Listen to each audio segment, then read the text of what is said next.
This is a story from the book entitled Desire by John Eldredge. I entitled it The Parable of the Sea Lion.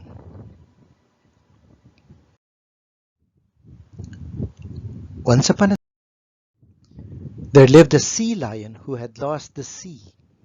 He lived in a country known as the Barren Lands, high on a plateau, far from any coast. It was a place so dry and dusty that it could only be called a desert. A kind of coarse grass grew in patches here and there, and a few trees were scattered across the horizon. But mostly it was dust, and sometimes wind, which together make one very thirsty. Of course, it must seem strange to you that such a beautiful creature should wind up in a desert at all. He was, mind you, a sea lion. But things like this do happen. How the sea lion came to the barren lands, no one could remember. It all seemed so very long ago. So long, in fact, it appeared as though he had always been there. Not that he belonged in such an arid place. How could that be? He was, after all, a sea lion. But as you know, once you have lived so long in a certain spot, no matter how odd, you come to think of it as home. There was a time, many years back, when the sea lion knew that he was lost. In those days he would stop every traveler he met to see if I might help him find his way back to the sea. But no one seemed to know the way. On he searched, but never finding. After years without success, the sea lion took refuge beneath a solitary tree beside a very small water hole. The tree provided refuge from the burning rays of the sun, which was very fierce in that place. And the water hole, though small and muddy, was wet in its own way. Here he settled down and got on as best as he could. Had you journeyed in those days through the barren lands, you might have seen the sea lion for yourself. Quite often, in the evening, he would go and sit upon his favorite rock, a very large boulder which lifted him off the burning sand and allowed him a view of the entire country. There he would remain for hours into the night, silhouetted against the sky, and on the best nights, when the wind shifted to the east, a faint smell of salt air would come to him in the breeze. Then he would close his eyes and imagine himself once more at the sea. When he lay himself down to sleep, he would dream of a vast, deep ocean, twisting and turning, diving and twirling. He would swim and swim and swim. When he woke, he thought he heard the sound of breakers. The sea was calling to him.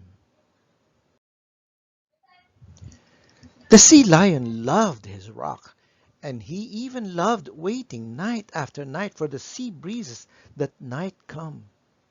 Especially he loved the dreams those memories would stir. But as you well know, even the best of dreams cannot go on. And in the morning when the sea lion woke, he was still in the barren lands. Sometimes he would close his eyes and try to fall back asleep. It never seemed to work, for the sun was always very bright. Eventually, it became too much for him to bear. He began to visit his rock only on occasion. I have too much to do, he told himself. I cannot waste my time just idling about. He really did not have so much to do. The truth of it was, waking so far from home was such a disappointment.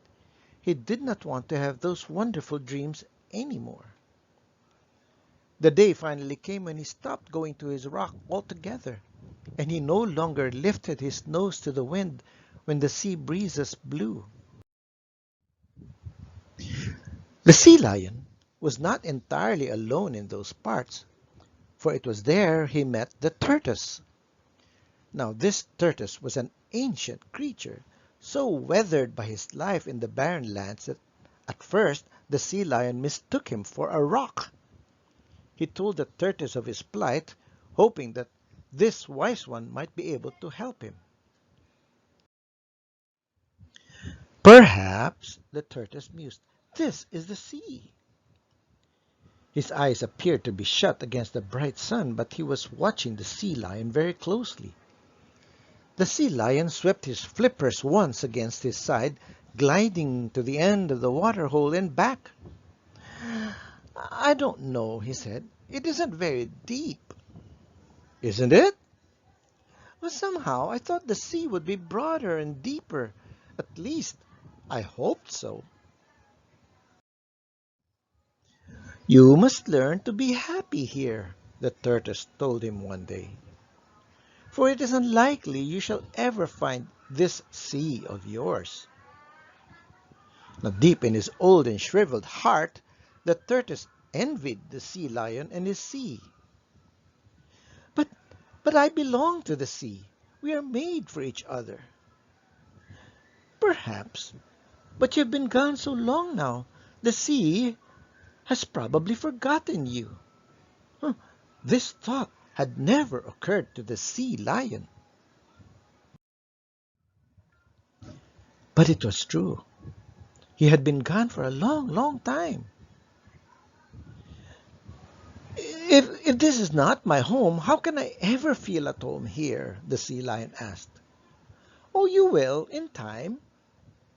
The tortoise appeared to be squinting, his eyes a thin slit. I have seen the sea, and it's no better than what you have found here. You have seen the sea? Yes, come closer, whispered the tortoise, and I will tell you a secret. I am not a tortoise. I am a sea turtle. But I left the sea of my own accord many years ago in search of better things. If you stay with me, I will tell you stories of my adventures. The stories of the ancient tortoise were enchanting and soon cast their spell upon the sea lion. As weeks passed into months, his memory of the sea faded. The desert, whispered the tortoise, is all that is, or was, or ever will be. And when the sun grew fierce and burned his skin, the sea lion would hide in the shade of the tree, listening to the tales woven by the tortoise. When the dry winds cracked his flippers and filled his eyes with dust, the sea lion would retreat to the water hole. And so the sea lion remained, living his days between water and hole and tree. The sea no longer filled his dreams. It was in May that the winds began to blow. The sea lion had grown used to the wind, and at first he did not pay much heed at all. Years of desert life had taught him to turn his back in the direction from which the wind came and cover his eyes with his flippers, so that the dust would not get in. Eventually, the winds would always pass. But not this time. Day and night it came, howling across the barren lands. There was nothing to stop its fury, nothing to even slow it down. For 40 days and 40 nights the wind blew. And then, just as suddenly as it had begun, it stopped. And the sea lion lifted himself to have a look around. He could hardly believe his eyes. Every single leaf had been stripped from his tree. The branches that remained, with only a twig or two upon them, looked like an old scarecrow. And I do not need to tell you that there was no longer any shade in which to hide.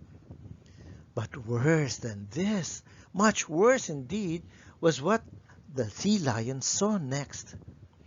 The water hole was completely dry.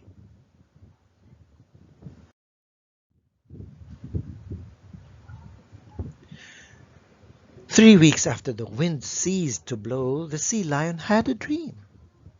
Now, as I told you before, there were other nights in which he had dreamed of the sea, but those were long ago and nearly forgotten. Even still, the ocean that filled his dreams this night was so beautiful and clear, so vast and deep. It was as if he were seeing it for the very first time. The sunlight glittered on its surface, and as he dived, the waters all around him shone like an emerald. If he swam quite deep, it turned to jade, cool and dark and mysterious. But he was never frightened, not at all, for I must tell you that in all his dreams of the sea he had never before found himself in the company of other sea lions. And this night there were many around about him, diving and turning, spinning and twirling. They were playing. Oh, how he hated to wake from the wonderful dream. The tears running down his face were the first wet thing he had felt in 3 weeks. But he did not pause even to wipe them away. He did not pause, in fact, for anything at all. He set his face to the east and he began to walk as best as a sea lion can. "Where are you going?" asked the tortoise. "I am going to find this sea,"